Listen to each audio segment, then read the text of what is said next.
はーい、ミキです。皆さん、お元気でしょうか？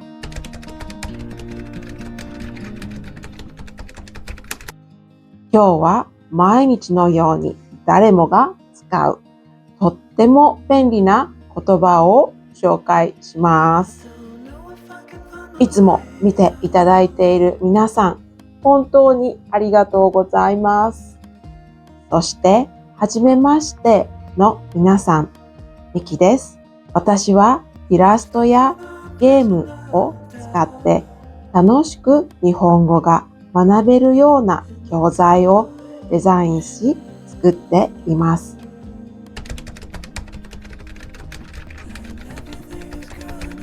今日学ぶ言葉は毎日のように使うとっても便利な言葉です。この一つの言葉で4つの違う表現ができます。この言葉を覚えるだけでいろんな会話に使えますので、ぜひ声に出して一緒に練習していきましょう。今日から使えるようになりますよ。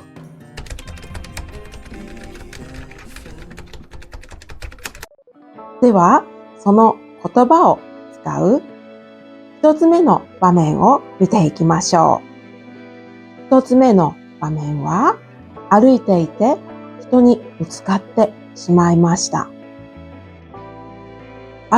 ぶつかってしまってすみません。大丈夫ですよ。気にしないでください。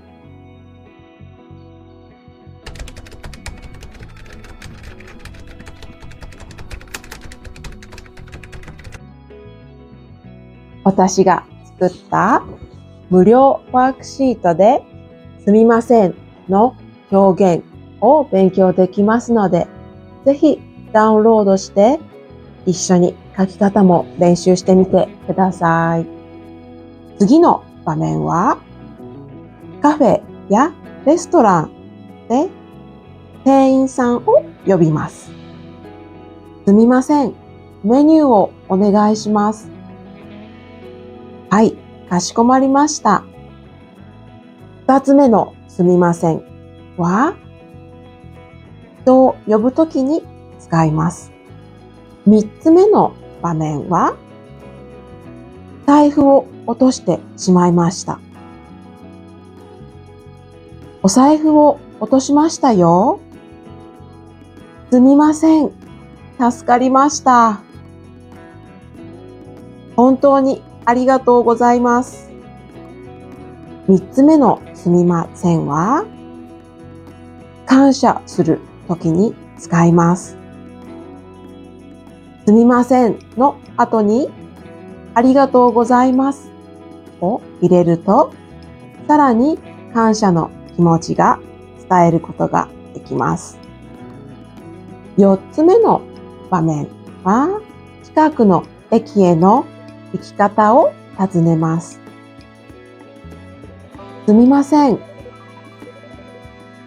近くの駅はどこですか？この道をまっすぐ行くと右側にありますよ。すみません。助かりました。四つ目のすみませんは質問するときに使います。質問をする前にすみませんを一言つけて質問するようにしましょう。この会話では2回すみませんを使っていましたね。はじめのすみませんは聞いてもいいですかの意味で使っています。最後のすみませんはありがとうございますの意味で使っています。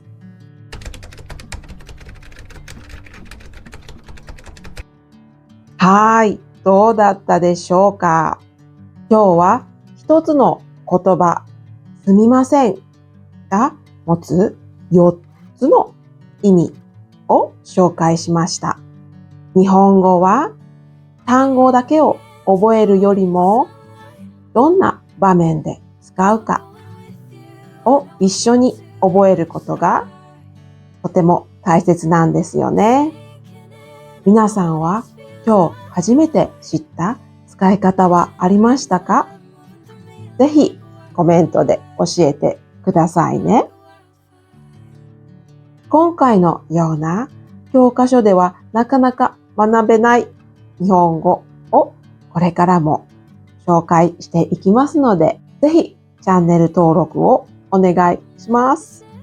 よく使う日常会話を集めたワークシートが私のオンラインショップでダウンロードできますので、ネイティブが使う会話を練習してみてください。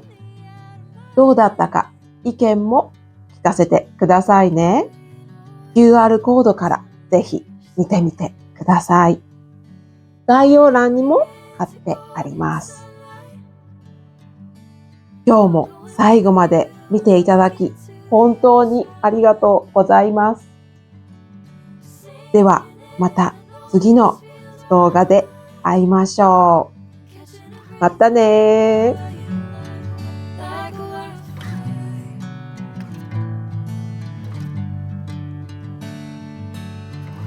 See you next time.